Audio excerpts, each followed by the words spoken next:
is 2000 minus 1999 plus 1 equals to 0. Looks easy, right? But here's the trick. 87% of people get 0 instead of the correct answer. If you love spotting sneaky math traps like this, hit the like button and subscribe so you never fall for them again. So why this problem looks tricky? It's mainly because of lack of attention. People see 1999 and then they do the addition first, so they forget or they don't pay attention to the minus in front.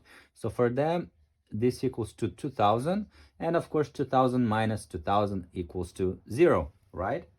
But of course you need to pay attention to the minus sign. So in this case we have 2000 minus 1999, which this equals to 1. And then we have the addition plus 1. And of course the result is 2. So the correct answer, guys, is 2, not 0. So the trap is forgetting the minus sign in front of 1999. So always solve left to right with addition and subtraction. So guys, please comment which answer you got first. You got 0 or you got 2? And hit the like button and subscribe, please. Ciao, ciao.